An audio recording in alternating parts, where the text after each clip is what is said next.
Meanwhile, my next guest made headlines this week for his fiery criticism of Democrats' tactics during the Kavanaugh hearings. Watch. If you wanted an FBI investigation, you could have come to us. What you want to do is destroy this guy's life, hold this seat open, and hope you win in 2020. You've said that, not me. Boy, y'all want power. God, I hope you never get it. I hope the American people can see through this sham, that you knew about it and you held it. You had no intention of protecting Dr. Ford. None. She's as much of a victim as you are. Joining me right now is the man himself, South Carolina Senator Lindsey Graham, sits on the Senate Judiciary, Armed Services, and Budget Committees. Senator, it is good to have you this morning. Thanks so much for joining us. Thanks for having me. Appreciate it. And let me say thank you for your leadership and your courage this past week. What prompted you? Outrage at a Star Chamber process. This was about delaying the hearing, keeping the seat open past the midterms so it could be filled in 2020. There are no rules when it comes to Brett Kavanaugh. I honored Obama's election. He got to pick Sotomayor and Kagan.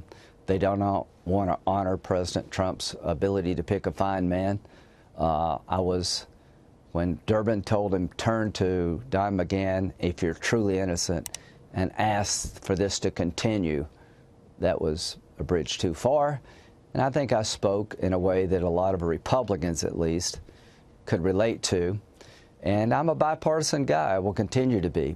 But when it comes to judicial nominees nominated by our side, I'm going to make sure they're treated fairly, and he was not. And he was not. You said what a lot of people were thinking. What is your thought now that they are delaying for another week with an FBI investigation?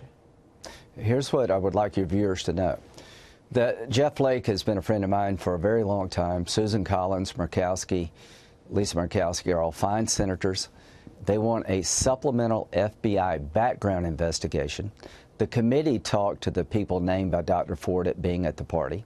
Dr. Ford can't tell us when it happened or where it happened, sometimes in the summer of 1982, she believes. So the committee talked to Leland Kaiser, a friend of Dr. Ford, and Ms. Kaiser has told us that she doesn't refute what Dr. Ford said, but she was not at a party.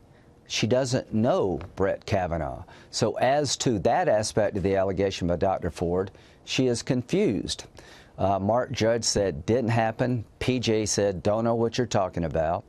So the FBI is going to interview these people. They're going to ask Mark Judge, have you ever seen Brett Kavanaugh drug women and participate in gang rapes, the Avenatti claim, which Mark Judge was supposed to be an accomplice to. Unbelievable. We're going to speak to Ms. Ramirez. You were going through some of the things that the FBI will certainly be doing in terms of their questioning. We've heard from many of those people, and many of them have said, I wasn't at the party, and I don't have any recollection of Brett Kavanaugh in that behavior. Right. They've told that to the committee, but the senators that I just named would like the FBI to kind of double check. Ms. Ramirez refuses to talk to the committee. Democrats haven't helped us at all on the committee to find out what happened.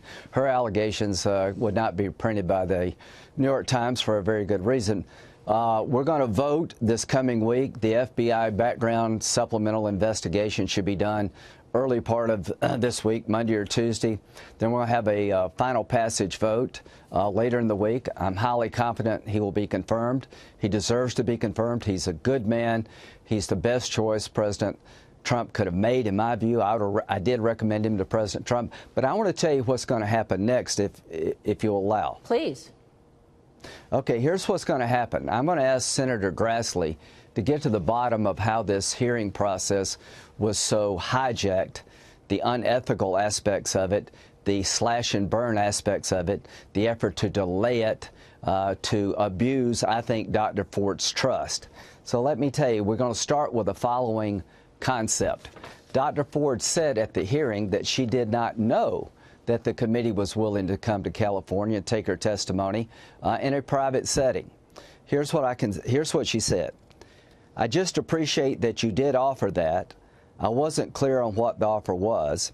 If you're going to come out to see me, and I would have happily hosted you and been happy to speak with you out there. It wasn't clear to me that was the case. How could that not be clear to her? Let me tell you what this committee did. On September the 19th, the staff told Grassley letter to Katz, her attorney, my staff would still welcome the opportunity to speak with Dr. Ford at a time and place convenient to her.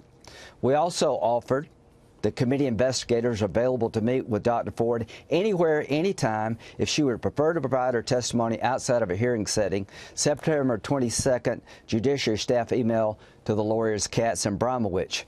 Grassley tweets, come to us or we'll come to you. We wrote a letter, he did, to the Democrats. I'm even willing to have my staff travel to Dr. Ford in California, anywhere else, to obtain her testimony. Letter from Grassley to Feinstein. Right. Dr. Ford's attorney replies, September the 20th. Dr. Ford has asked me to let you know that she appreciates the various options you have suggested. Katz email back to Judiciary staff. So I'm going to find out why she did not know her options. I'm going to find out who in Feinstein's staff recommended Katz to be Dr. Ford's lawyer. It's improper for senators to recommend lawyers to constituents. I'm going to ask, if you thought she needed a lawyer as a staff member, why didn't you come forward and tell the committee about the allegation? I'm going to try to find out who betrayed Dr. Ford's trust to remain anonymous. There are three groups that had the letter, a Democratic congresswoman and her staff, Feinstein and her staff, and I don't believe Feinstein did this, and Dr. Ford's lawyers. No friend sent this out to the press. No friend would do this to her. The person who sent this anonymous, destroyed her trust, betrayed her request to be anonymous, had a political agenda. I'm going to get to the bottom of it. So I want to find out who on the Democratic side leaked an anonymous letter provided to the committee by Senator Gardner with no postmark on it, no return address, claiming that Judge Kavanaugh did something wrong in 1998 in Colorado. Somebody on the Democratic side leaked that to NBC News, and they ran it as a story. I cannot imagine if a Democratic nominee had been before this committee that NBC would run an anonymous letter provided by Republicans. So have laws... the bottom line is... Yeah, go ahead. The bottom line? The bottom line is we're going to look into a betrayal of trust of Dr. Ford, a betrayal of the committee rules. We're going to look to see if we can prove what I think is obvious. This was not about protecting Dr. Ford. It was about delaying the hearing. It was about not sharing with the committee relevant, credible information. It was about running out the clock, never confronting him in real time to put us in the box we're in. Well, people That's what also want to know if laws were broken in terms of revealing your personal information. Your colleague, Senator Rand Paul, is now calling for an investigation to determine and punish who published the personal information of you and two other Republican senators during the Senate Judiciary Committee meeting on Friday. Tell me what happened as a result of your personal information being published, sir. This is the second time I've had to change my phone number. The first time was when President Trump did this and during the campaign. And I'm not worried about me changing my phone number. I am worried about my address being sent out. But here's what I would say. Who did it? Who do you think did it? I don't know. I'd like to know. Why do I want to know? Not so much about me. I want to deter an abuse of the process, because if this is going to be the new norm, God help us all. Who would want to come before this committee if we're going to do this? And the people who did it, I hope they don't get away with it. I want to find the person, if I can, who destroyed Dr. Ford's trust, outed her when she wanted to be anonymous, who sent a document given to the committee to an outlet that was an anonymous letter, unverified. But I also want to know what's going to happen to the fifth accuser.